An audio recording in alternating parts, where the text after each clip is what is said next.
नमो नमः। सुप्रभातम बच्चों। आज हम पढ़ेंगे अष्टमः पाठः। पाठ का नाम है संसार सागरस्य नायकाः। संसार सागर नायक, तीन शब्द हैं इसमें। षष्ठी विभक्ति का प्रयोग करते हुए संसार सागरस्य इस शब्द का प्रयोग किया गया है, जिसका अर्थ होता है का। संसार सागर का या के, संसार सागर के। जब एक होगा नायक तो संसार सागर का नायक, और जब बहुत सारे हैं नायका तो संसार सागर के नायक। तो यह पाठ जो है अनुपम मिश्र द्वारा लिखा गया है। आइए जानते हैं हम इसमें क्या क्या है। पाठ पढ़ना प्रारंभ करते हैं। के आसन ते अज्ञात नामानः। के आसन ते अज्ञात नामानः। अब यहाँ पर पहला शब्द है के। ये किन शब्द का बहुवचन है? के आसन, कौन? आसन यानी थे, ते यानी वे कौन थे? अज्ञात नामानः, जो अज्ञात नाम से हैं, मतलब जिनका नाम भी आज ज्ञात नहीं है, ऐसे कौन थे? यह एक प्रश्नवाचक चिन्ह लगा हुआ है। यह प्रश्न उठाया गया कि वे कौन थे जिनके नाम आज तक ज्ञात नहीं हैं। किस चीज़ के बारे में? तो शतशः सहस्त्रशः तडागाः सहसैव शून्यात् न प्रकटीभूताः। शतशः का अर्थ होता है सैकड़ों। शतम, शतानी, ये 100 के शब्द हैं। सहस्त्रम का अर्थ होता है हजार, और सहस्त्रशः का अर्थ होता है हजारों, सैकड़ों, हजारों। तड़ागाह यानी तालाब, सैकड़ों हजारों तालाब। सहसैव यानी अचानक। शून्य यानी बिना किसी एफर्ट के, बिना किसी प्रयास के। न प्रकटीभूता, हम बिना किसी प्रयास के अचानक सैकड़ों हजारों तालाब नहीं प्रकट हुए हैं, अर्थात इनके कोई कर्ता थे। तो वो कर्ता कौन थे? अज्ञात नामानः, है ना। वो उनके नाम आज किसी को पता भी नहीं है, जिन्होंने सैकड़ों हजारों तालाबों का निर्माण किया या करवाया। इमे एव तडागाः अत्र संसार सागराः इति। अब देखिए यहाँ पे पाठ की शीर्षक में दी है संसार सागर से नायकाः। तो अब इन्होंने बताया संसार सागर क्या है। तो इमे एव तडागाः, ये जो तालाब हैं, सैकड़ों हजारों तालाब हैं, ये तालाब क्या कहलाएंगे? संसार सागर, है ना। संसार सागरस्य, संसार सागर के नायक नायक, यानी कि सैकड़ों हजारों तालाबों के निर्माण करने वालों को यहाँ पर दर्शाया गया है। आगे पढ़ते हैं। एतेषाम् आयोजनस्य नैपथ्य। बच्चों यहाँ पर एक शब्द प्रयोग हुआ है नैपथ्य। नैपथ्य किसे कहते हैं आपको प्रायः पूर्व की कक्षाओं में बताया जा चुका है, फिर भी एक बार ध्यान से सुनिए। आपने जब नाटक देखा होगा, नाटक में मंच के जो सामने होता है और स्टेज के जो पीछे होता है बैक स्टेज, तो बैक स्टेज को नैपथ्य कहा जाता है, पर्दे के पीछे। तो नैपथ्य निर्मापयित्रीणाम एककम निर्मातॄणाम च शतकम आसीत, है ना। अब जो बनवाने वाले हैं, आयोजन करने वाले हैं, तालाबों का निर्माण करने वाले, उसके पीछे निर्मापयित्री यानी निर्माण कराने वाले एक एक होते थे। लेकिन निर्मातृणाम, जो निर्माण करते थे, यानी कि जो श्रमिक और जो शिल्पकार निर्माण करते थे, वो सैकड़ों होते थे, है ना। मतलब एक तालाब में के निर्माण में एक व्यक्ति कराता था और 10-20 व्यक्ति उसको करते थे। एतत् एककम दशकम च आहत्य शतकम सहस्त्रकम वा रचयतः स्म। और ऐसे एक 10-10 को मिलाकर सैकड़ों और हजारों रचयिता हो गए। किसके रचयिता? इन तालाबों के, इन तड़ागों के रचयिता। परम विगतेषु 12 वर्षेषु या विगतेषु 200 वर्षेषु, 200 का अर्थ होता है 200, ना। विगत यानी बीते हुए, बीते हुए 200 वर्षों में नूतन पद्धत्या समाजेन यत्किंचित पठितम, नई पद्धति से, नई टेक्नोलॉजी से समाज ने जो कुछ पढ़ा है, नूतन पद्धत्या समाजेन यत्किंचित पठितम, नई टेक्नोलॉजी से, नई टर्मिनोलॉजी से समाज ने जो कुछ भी पढ़ा है, पठितेन तेन समाजेन, और पढ़े होने के कारण उस समाज ने एककम दशकम सहस्त्रकंचा इत्येतानि शून्य परिवर्तितानि, और इन एक एक सौ और हजारों कर्मकारों और निर्मापयित्री और निर्माणयित्री लोगों का योगदान शून्य कर दिया है। मतलब इनके योगदान के बारे में किसी भी रचना में, किसी भी पाठ में आपको बताया नहीं जाता कि ये तालाब कैसे बने, किसने बनवाए और इनके शिल्पी कौन थे। अब इन्होंने कहा कि अस्य नूतन समाजस्य मनसि इयमपि जिज्ञासा नैव उद्भूता यत् अस्मात् पूर्वम् एतावतः तडागान् के रचयन्ति स्म। अस्य नूतन समाजस्य मनसि, इस नए समाज के मन में, मनसि मन में, इयमपि यह भी जिज्ञासा जानने की इच्छा नैव उद्भूता नहीं होती, इस नए समाज के मन में यह भी जानने की इच्छा नहीं होती कि हमसे पहले ये तालाब किसने बनवाए। एतादृशानि कार्याणि कर्तुं ज्ञानस्य, इस प्रकार के कार्य करने के लिए ज्ञान का यो, अर्थात जो नूतन प्रविधि विकसिता, जो नई प्रविधि विकसित हुई, तेन प्रविधिना,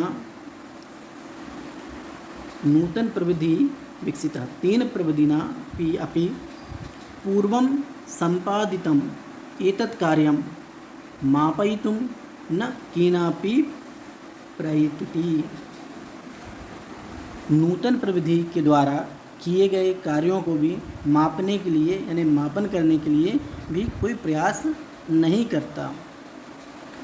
अद्य ये अज्ञात नामना वर्तन्ते, और आज जो अज्ञात नाम से हैं या जिनके नाम भी कोई नहीं जानता, ऐसे तालाबों के निर्माण करने और कराने वालों के, पुरा ते बहुप्रतिता आसन, और पूर्व काल में, पहले समय में, प्राचीन समय में वो बहुत विख्यात थे, उनकी प्रसिद्धि थी। क्यों? क्योंकि लोग वहाँ पर जानते थे कि अरे उन्होंने तो वो तालाब का निर्माण कराया, ये तो वही हैं, तो इस प्रकार वो प्रसिद्ध थे। अशेषे ही देशे तड़ागाः निर्मीयन्ते स्म। अशेष का अर्थ होता है समस्त, जिसमें शेष कुछ भी न रहे। समस्त देश में, अशेषे देशे अर्थात समस्ते देशे, समस्त देश में, पूरे देश में तालाबों का निर्माण हुआ। निर्मातारोपी अशेषे देशे निवसन्ति स्म, और इसके निर्माण करने वाले भी पूरे देश में रहते हैं।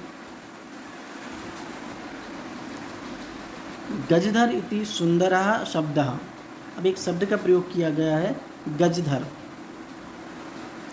गजधर इति सुंदरः शब्दः, क्या है शब्द और इस शब्द का प्रयोग किसके लिए किया जाता है, इसको पढ़ते हैं हम। तड़ाग निर्मातॄणाम सादरम स्मरणार्थम, तालाबों के निर्माण करने वालों को स्मरण करने के लिए। यह क्या है? प्यारा शब्द है, अर्थात ये तालाब के निर्माण से संबंधित है, पहली चीज़। दूसरी, राजस्थान से केषुचित् भागेषु शब्दोऽयम् अद्यापि प्रचलति, और राजस्थान के कुछ भागों में, केषुचित् यानी कुछ भागों में आज भी यह शब्द प्रचलित है। कहा गजधरः, गजधर कौन होता है? यह गज परिमाणम धारयति स गजधरः।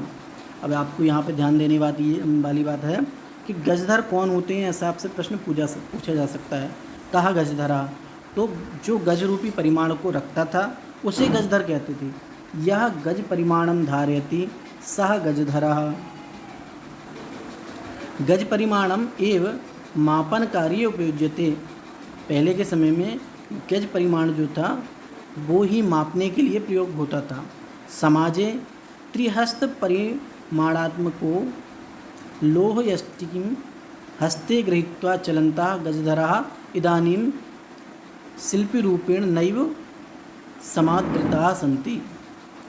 अब देखिए बच्चों, यहाँ पर थोड़ी सी ध्यान देने वाली बात ये है कि त्रिहस्त परिमाणम यानी 3 हाथ का परिमाण, 3 हाथ लंबी लोह यष्टि यानी लोहे की रॉड, लोहे की छड़, ये देखिए, ये जो है इस परिमाण को गज कहते हैं। ये गज परिमाण है।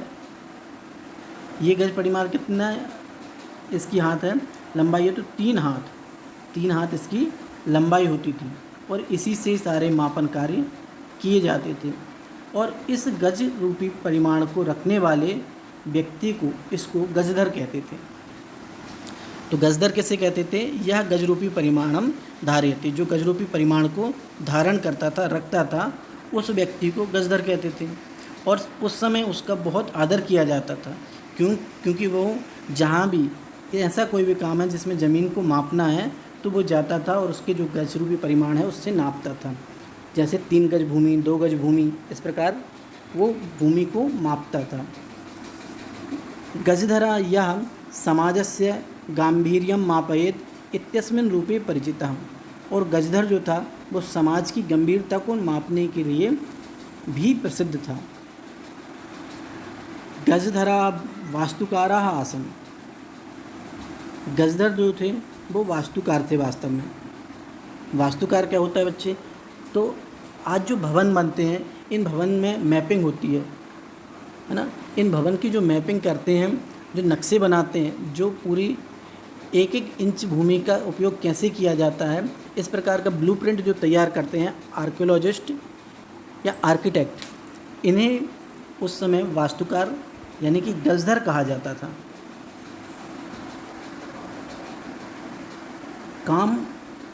कामम ग्रामीण समाजो भवतु नगर समाजो वा तस्य नवनिर्माणस्य सुरक्षा प्रबंधस्य च दायित्वं गजधराः निभालयन्ति स्म। अब उस समय गांव में कोई घर बनना हो या गांव की कोई भी संरचना हो या शहर की संरचना हो, तो उसमें जल निकासी कैसी होगी, उसकी सुरक्षा प्रबंध कैसे होंगे, उसमें जल आपूर्ति कहाँ से होगी, इस सारी व्यवस्थाएं किसके जिम्मे थी? गजधर की। इसलिए उसका बहुत आदर था। वह एक वास्तुकार था, आर्किटेक्ट था। नगर नियोजनात् लघु निर्माण पर्यंतम सर्वाणि कार्याणि तेष्वेव आदृतानि आसन। और नगर निर्माण से लेकर कोई भी लघु परियोजनाएं हैं, वो सारी परियोजनाएं उसके अधीन होती थी। ते योजनाम प्रस्तुवन्ति स्म। और वो योजनाएं बताते थे कि कहाँ से दीवार उठानी है, कहाँ से छोड़नी है, इत्यादि सारी। भावी व्ययम आकलयन्ति स्म।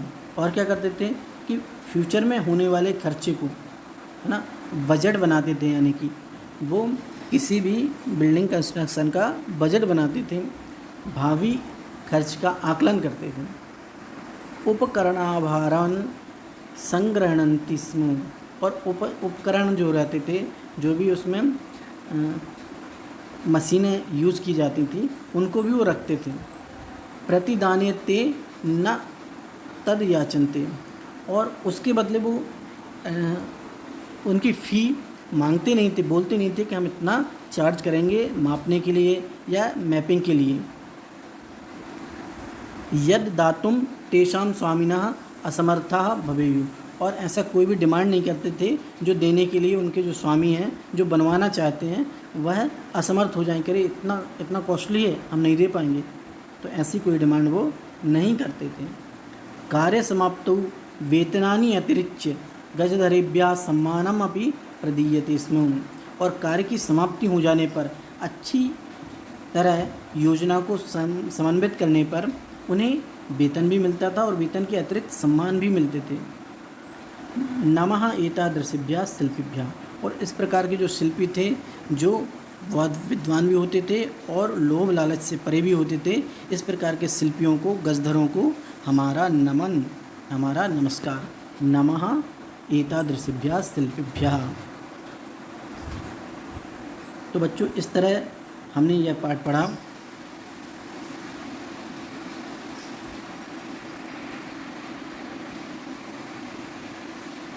बच्चों, इस प्रकार इस पाठ में गजधर अर्थात एक शिल्पी जो प्राचीन समय में रचनाएं करते थे उनके बारे में बताया गया।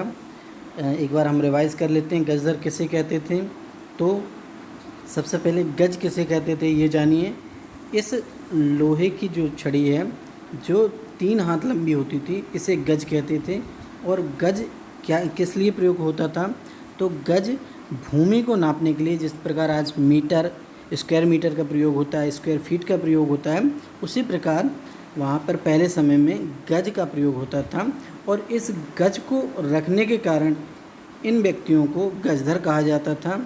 और गजधरों का उस समय बहुत सम्मान था। क्यों सम्मान था, क्योंकि वो निर्माण के काम में केवल मापन ही काम नहीं था उनका, वो पूरी बिल्डिंग कंस्ट्रक्शन का मटेरियल से लेकर और सारी योजनाएं बनाते थे। और फ़ी भी अधिक नहीं लेते थे, केवल उनके जो बनवाने वाले स्वामी हैं वो जितना तय कर देते थे उतना ही लेते थे। उसके अतिरिक्त उन्हें समाज में सम्मान भी मिलता था। तो इस प्रकार संसार सागर के नायक कौन कहलाएंगे, तो वे व्यक्ति जिन्होंने तालाब का निर्माण करवाया और वे व्यक्ति जिन्होंने किया। तो तालाब का निर्माण करवाने वाले एक व्यक्ति थे जो पैसा लगाते थे और 10 व्यक्ति होते थे जो काम करते थे। ऐसे पूरे भारत में होते थे, इसलिए इसमें कहा गया कि अशेषे भारते ते निवसन्ति। तो इस प्रकार इस पार्ट में जो हमने पढ़ा, संसार सागर के नायक, संसार सागर तालाबों को कहा गया है और तालाबों के निर्माण करने और करवाने वालों को नायक कहा गया है। इसलिए संसार सागर से नायकाः तडाग निर्मातारः सन्ति। अब इसमें जो कठिन शब्द आए हैं इनको आप लिख लेंगे अपनी अभ्यास पुस्तिका में। उसके बाद प्रश्नोत्तरों के लिए हम अग्रिम कक्षा में मिलेंगे। तब तक के लिए आपका दिन मंगलमय हो। जय तु संस्कृतम, जय तु भारतम।